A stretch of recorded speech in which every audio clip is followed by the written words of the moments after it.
నమస్తే అండి. Doctor VR Rasani గారు రచించిన భారత వీరనారీమణులు అనే పుస్తకంలోంచి తారలా మెరిసిన వీర తారాబాయి కథను చెప్పుకుందాం. రాజపుత్ర స్త్రీలలో వీరత్వానికి కొదవుండదు. పాతివ్రత్యంలోనూ మాతృత్వంలోనూ వారు ఎంత ఆదర్శ జీవులో వీరత్వంలోనూ ఎవ్వరికీ తీసిపోరు.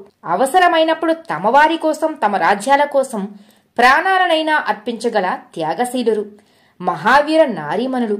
ఈ కోవలో చేర్చాల్సిన మరో వీరనారి తారాబాయి. రాజస్థానంలో మేవాడ రాజ్యం చాలా ప్రసిద్ధికెక్కింది. అందులో ఒక చిన్న సామంతరాజ్యంగా ఉన్న సంస్థానం వేదనగరం. ఆ సంస్థానాధిపతి సూరనాథరావు. అతను పేరుకు మేవాడకు సామంతుడే అయినా చాలా స్వాతంత్ర ప్రియుడు, ఆత్మాభిమానం కలిగిన పట్టుదల గల మనిషి. తన రాజ్య స్వేచ్ఛ కోసం అతను జీవితాంతమూ యుద్ధాలతోనే గడిపాడు. ఆ కారణంగా అతనికి యవ్వనంలో సంతానం కలుగలేదు. 5 పదులు దాటిన ముసలి వయసులో అతనికి కూతురు పుట్టింది. ఆ పాపకు తారాబాయి అని పేరు పెట్టుకుని అల్లారు ముద్దుగా పెంచి అన్ని యుద్ధ విద్యలలో ఆరితేరేటట్టుగా చేశాడు. కాని ఆ పిల్ల చిన్నతనంలోనే తల్లి చనిపోయింది. ఇక అప్పటి నుంచి తారాబాయికి తండ్రే కాదు, తల్లి కూడా తానే అయ్యి ఆమెను కంటికి రెప్పలా కాపాడుకుంటూ వృద్ధాప్యంలో రాజ్యభారాన్ని పెద్దగా మోయలేకపోయాడు. ఆ విషయం తెలుసుకున్న పొరుగు రాజ్యాధిపతి తురుస్కుడు అయిన దిల్లా వేదనగరం పైన దండెత్తాడు. 7 పదులు దాటిన వయసులో ఉన్న సూరనాథరావు అతన్ని ఎదుర్కొనే ధైర్యం లేక ప్రాణాలైనా దక్కితే చాలుననుకుని చిన్నపిల్ల అయిన తారాబాయిని తీసుకుని రాజ్యాన్ని వదిలేసి పారిపోయాడు. ఎట్టి శ్రమ లేకుండా, ఎలాంటి రక్తపాతం లేకుండానే వేదనగరం దిల్లా వశమైపోయింది. తగిన ధనాగారంతో కూతురితో పారిపోయిన సూరనాథుడు ఆర్య సంస్కృతికి కేంద్రమైన తక్షశిల ప్రాంతంలోని అడవులలో దాక్కున్నాడు. అక్కడే ఒక కొండ గుహలో కూతురిని ఎవరికంటా పడకుండా దాచి కందమూలాలు తింటూ తానే గురువై అన్ని విద్యలు నేర్పసాగాడు. సూరనాథుని పౌరుషత్వాన్ని, ధైర్య సాహసాలను గురించి ముందే ఎరిగి ఉన్న దిల్లా సూరనాథుడు బతికి ఉంటే ఎప్పటికైనా తగిన బలగాన్ని చేర్చుకుని తనని తప్పక మట్టి కరిపిస్తాడు అని భావించి ఆ తండ్రి బిడ్డల కోసం అన్వేషణ ప్రారంభించాడు. అది తెలుసుకున్న సూరనాథరావు తారాబాయిని తీసుకుని అబూ కొండ ప్రాంతంలోకి వెళ్లిపోయి అజ్ఞాత జీవితం గడపసాగాడు. అహింసా సిద్ధాంతంతో ప్రశాంత వాతావరణాన్ని కల్పించుకుని స్వేచ్ఛగా ప్రజల్ని జీవింపజేసే జైన సంప్రదాయాలతో నిండిన ఆ పర్వత ప్రాంతంలోని పచ్చని పచ్చిక బయళ్లలో, కొండలోయల్లో స్వచ్ఛంగా లభించే పాడి పంటల ఆహార పదార్థాలతో అక్కడి ప్రకృతి అందాలను ఆస్వాదిస్తూ నిరంతరం శ్రమిస్తూ మంచి శారీరక బలాన్ని తన సొంతం చేసుకుని అందమైన వనకన్యలా అక్కడ ఆరోగ్యంగా పెరగసాగింది తారాబాయి. సూరనాథుడు తమ దీనస్థితికి కారణమైన దిల్లా దురాగతాన్ని ఎప్పటికప్పుడు కూతురికి తెలియజేస్తూ అన్ని శాస్త్ర విద్యల్ని నేర్పుతూ దిల్లాపై పగను రగుల్కొల్పుతూ తారాబాయిని గొప్ప వీరనారిగా తయారు చేయసాగాడు. మబ్బులు చంద్రుణ్ణి శాశ్వతంగా కప్పలేవు, అవి తాత్కాలికమే. అలాగే రాజభోగాలను అనుభవించవలసిన తారాబాయి కష్టాలు కూడా తాత్కాలికమే. ఆమె అడవిలో అజ్ఞాతవాసం చేస్తున్నా ఆమె అందచందాలు మాత్రం శరవేగంతో ప్రచారమై ప్రజల నోళ్లలో నానసాగాయి. ఆ ప్రాంతంలోని సంస్థానాధీశులు, రాజకుమారులు ఆమె సౌందర్య విశేషాలను విని వివాహమాడాలని చాలా మంది ఉబలాటపడ్డారు. అంతటితో ఆగకుండా ప్రయత్నాలు ప్రారంభించారు. సూరనాథరావుకు రాయబారాలు పంపించారు. కాని వచ్చిన ప్రతి ఒక్కరికి తన గత చరిత్రను చెప్పి తురుష్క దిల్లాను చంపి తన రాజ్యాన్ని తిరిగి సాధించిన వాడికి తన కూతురినిచ్చి పెండ్లి చేస్తానని, అప్పుడుగాని తన పగ చల్లారదని చెప్పి పంపేవాడు. అతని పగ సాధింపు వివరాలను తెలుసుకున్న రాజకుమారులందరూ అతని కోరిక తీరుస్తామనకుండానే వెనుతిరిగిపోసాగారు. ఆ కాలంలో మేవాడ రాజ్యాన్ని రాయమల్లు అనే రాజు పరిపాలిస్తూ ఉండేవాడు. ఆయనకు 2 కొడుకులు. పెద్దవాడి పేరు జయమల్లుడు, చిన్నవాడి పేరు పృథ్వీరాజు. పృథ్వీరాజు శౌర్య పరాక్రమాలు భూషణంగా కలిగినవాడు, మంచి మనసు కలిగినవాడు. కాని జ్యేష్ఠుడు శౌర్యహీనుడు, దుర్మార్గుడు, దుర్వ్యసనపరుడు. పైగా ఈ ముసలాడు ఇంకా ఎన్ని రోజులు రాజ్యం చేస్తాడు? త్వరగా చస్తే నేను త్వరగా రాజవుతాను కదా అనుకునేవాడు. అలా అనుకునే రాజుకు ఎన్నో ఇబ్బందుల్ని కలిగించేవాడు. రాయమల్లు ఏమీ చేయలేక ఊరుకునేవాడు. దుర్మార్గుడైన జయమల్లుడు తారాబాయి అందచందాల గురించి, సూరనాథరావు కష్టాల గురించి విననే విన్నాడు. వేదనగర సంస్థానం ఒకప్పుడు మేవాడ రాజ్యంలోనిదే కాబట్టి సూరనాథుడు తారాబాయిని తనకే ఇచ్చి తీరుతాడని రాయబారం పంపాడు.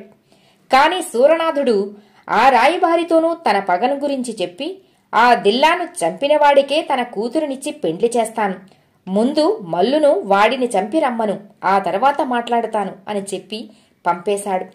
ముందే కోపిష్టి స్వార్థపరుడు అయిన జయమల్లు తన ప్రయత్నాన్ని అంగీకరించకపోవటంతో దాన్ని అవమానంగా భావించాడు. తారాబాయిని నాకెందుకివ్వడో చూస్తాను అని ఆవేశంలో అతని దగ్గరికెళ్ళి, ఒకప్పుడు మా సామంతుడివి, అన్నీ పోగొట్టుకుని ఈ అడవిలో ఆకులు కందమూలాలు తింటూ ఒక గిరిజన స్త్రీలా పెరిగిన నీ కూతురిని ఇంకెవడు పెండ్లి చేసుకుంటాడు? నన్ను కాదనుకుంటే ఏ ఆటవికుడికో ఇచ్చి పెండ్లి చేస్తావా అని నోటికొచ్చినట్లు మాట్లాడుతూ నిలదీశాడు జయమల్లుడు. ఇక తట్టుకోలేక సూరనాథరావు చేతిలో ఉన్న కత్తితో జయమల్లుని డొక్కలో పొడిచాడు. జయమల్లుడు నేలకూలిపోయాడు. ఆ విషయం రాయమల్లుకు తెలిసింది. కాని జయమల్లుడు మరణించినందుకు రాయమల్లు చాలా సంతోషించాడు. దుర్మార్గుడైన కొడుకు బాధ తప్పించినందుకు సూరనాథుణ్ణి మనసులోనే మెచ్చుకున్నాడు. రాయమల్లు వృద్ధాప్యం ఎక్కువైనందున తన చిన్న కొడుకైన పృథ్వీరాజుకు పట్టాభిషేకం చేసి రాజ్యాన్ని అప్పజెప్పాడు. పృథ్వీరాజు చాలా పరాక్రమవంతుడు, బుద్ధిమంతుడు కూడాను. అయితే ఇతను కూడా తారాబాయి అందాన్ని గురించి విని ఆమెను వివాహమాడాలనుకున్నాడు. ఒకరోజున అబూ ప్రాంతానికి వెళ్లి సూరనాథుని కలుసుకుని చాలా వినయంగా నమస్కారం చేసి, నేను మీ పగను తీర్చడానికి సిద్ధంగా ఉన్నాను. మీ కోరిక ప్రకారం వేదనగరం పైన దండెత్తి తురుష్క దిల్లాను సంహరిస్తాను, ఆశీర్వదించండి అన్నాడు. ఇంతకాలానికి తన ఆశయాన్ని నెరవేర్చగల మహావీరుడు వచ్చాడని సంతోషించాడు. నిన్ను చూస్తే నాకు నమ్మకం, ఆనందం కలుగుతోంది. దిల్లాను చంపి ఆ రాజ్యభారాన్ని, దాంతోపాటు నా తారాబాయిని స్వీకరించు, తప్పక నీకు విజయం లభిస్తుంది. నీకు తోడుగా పురుషవేషం వేయించి తారాబాయిని యుద్ధానికి నీ వెంట పంపిస్తాను అన్నాడు సూరనాథరావు. ఆయన మాట ప్రకారం తారాబాయిని తీసుకుని సైన్యాన్ని సమకూర్చుకుని వేదనగరానికి దండెత్తి వెళ్లాడు పృథ్వీరాజు. ఆ రోజు వేదనగరంలో మహమ్మదీయుల పండుగ జరుగుతోంది. ముసల్మానులంతా నూతన వస్త్రాలు ధరించి నగరంలో ఉత్సాహంగా తిరుగుతున్నారు. పృథ్వీరాజు, తారాబాయిలు పట్టణానికి కొంత దూరంలో ఉన్న అడవిలో తమ సైన్యాన్ని దాచి ఉంచి నమ్మకమైన సేవకుల్ని ఇద్దరిని మాత్రమే తీసుకుని మారువేషాలతో నగరంలో ప్రవేశించి అక్కడి పరిస్థితుల్ని పరిశీలించసాగారు. ఎవరి ఆనందంలో వాళ్ళు మునిగి ఉన్నారు. అక్కడ ఎవరిని ఎవరూ పట్టించుకోవటం లేదు. అందరూ పండుగ ఉత్సాహంలో హడావిడిగా తిరుగుతున్నారు. అదే సమయంలో వేదనగరం కోట పైభాగాన నిలబడి తురుష్క దిల్లా ప్రజల పండుగ ఉత్సాహాన్ని గమనిస్తూ కులాసాగా తిరుగుతున్నాడు. ఒకప్పటి తమ కోటలోని అంతఃపురంలో శత్రువు అలా తిరుగుతూ కనిపించడాన్ని తారాబాయి సహించలేకపోయింది.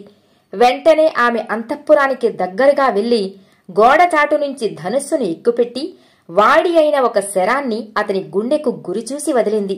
అంతే, సాధారణ దుస్తుల్లో నిర్భయంగా నిలబడి ఉన్న దిల్లా గుండెల్లోకి ఆ బాణం దూసుకుపోయి అక్కడికక్కడే ప్రాణాలు వదిలేశాడు. ఈ హఠాత్ సంఘటనకు విస్తుపోయిన రాజసైనికులు వెంటనే అప్రమత్తమైపోయారు. వేదనగరం నుంచి ఎవ్వరూ బయటకు పోకుండా నగర ప్రాకారానికున్న ద్వారం వద్ద పెద్ద పెద్ద ఏనుగులను అడ్డంగా నిలిపి శత్రువుల కోసం వెతకడం ప్రారంభించారు. ఏం జరుగుతుందోనని అంతవరకు పండుగ వేడుకల్లో మునిగి ఉన్న అక్కడి జనంలో కోలాహలం బయలుదేరింది. ఎక్కడివారు అక్కడ ప్రాణాలను గుప్పిట్లో పెట్టుకుని అటూ ఇటూ పరిగెత్తసాగారు. తొక్కిసలాట ఎక్కువైంది.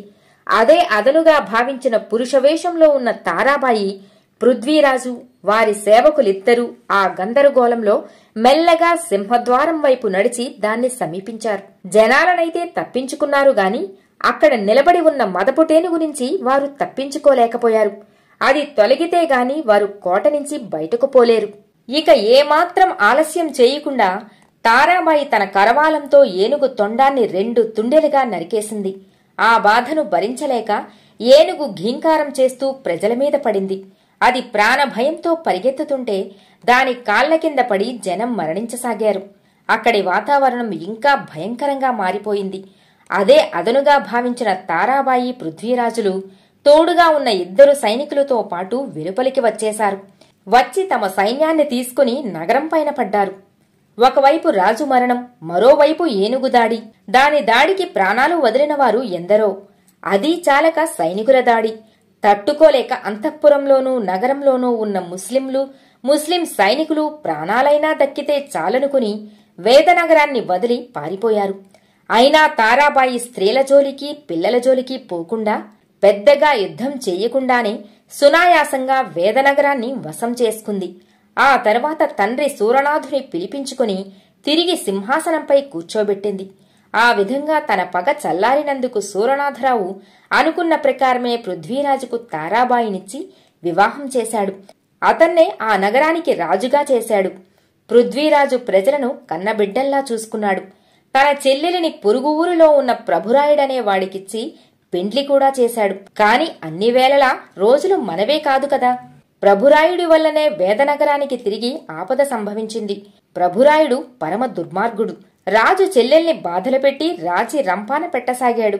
అది తెలుసుకున్న పృథ్వీరాజు చాలా బాధపడి మందలిస్తూ కమ్మలు పంపాడు. ఆ కమ్మల్లోని రాతల్ని సైతం ప్రభుదేవుడు లెక్క చేయలేదు. ఇక చేసేది లేక బావమరిదికి బుద్ధి చెప్పడానికి తానే స్వయంగా ఆ ఊరికి బయలుదేరాడు. బావమరిదిని కలుసుకుని బుద్ధిమాటలు చెప్పాడు. కాని అతను వాటిని పెడచెవిన పెట్టాడు. చివరికి ఇక రాజ్యాధికారం ప్రయోగించక తప్పదని బెదిరించాడు. దాంతో భయపడిన ప్రభురాయుడు ఇతను బతికుంటే ఎప్పటికైనా తనకు ముప్పు తప్పదని తలచి అతన్ని మాటల్ని విన్నట్లు నటించి నమ్మకం కలిగించి అతను ఏమరుపాటుగా ఉన్నప్పుడు వీపున బాకును దించి ప్రాణాలు తీసేశాడు. తారాబాయి మహాసాధ్వి. భర్త చితిమంటల్లో పడి సతీ సహగమనం చేసి భర్తతో పాటు భస్మమైపోయింది. కథ సమాప్తం.